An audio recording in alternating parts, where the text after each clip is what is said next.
Huwag niyong palalampasin ang island tour na to kapag nag-Bali, Indonesia kayo. Welcome to Nusa Penida. Dati sa online ko lang to nakikita, pero ngayon, finally nandito na tayo. Legit nga na postcard views in real life. Nabuko tong Nusa Penida day tour for 1.2 million rupiah each. 5 destinations na included ang hotel pick-up and drop-off, fast boat, lunch, private tour sa island, and entrance fees. From Sanur Harbor, around 1 hour boat ride para makarating sa Nusa Penida. Susunduin tayo ng guide dito and take note, magkakalayo ang mga tourist spots. Usually, nasa 1 hour drive ang pagitan ng bawat destination. Rough road malala yung mga dadaanan kaya be ready na maalog. It's an adventure.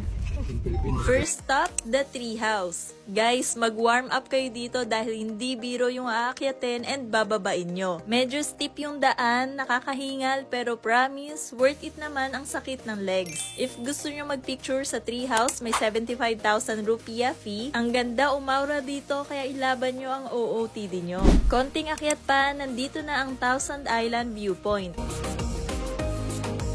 After that, nag-lunch muna kami na included sa package. Third stop, Diamond Beach. Medyo challenging yung pagbaba kasi steep yung hagdan pero worth it. Ito talaga yung literal na paraiso. Tignan nyo naman powdery white sand at blue na blue yung dagat. Next, punta tayo sa Paluang Cliff. Ang highlight dito ay ang panoramic view ng ocean at cliffs. May mga photo spots dito at ang favorite ko nga ay itong kalahating bangka na may napakagandang background. And last but not the least, the superstar of Nusa Penida, Kelingking Beach. Isa to sa pinakasikat na spot dito sa Bali. Yung tanawin dito, legit, no filter needed. Kapag nakita nyo pala to in person, mas breathtaking pa. Nag-e-exist pala yung ganitong kagandang lugar. Nagstay kami dito ng matagal pero hindi na kami nakababa sa may beach area kasi naman nabinyagan na yung tuhod namin sa treehouse.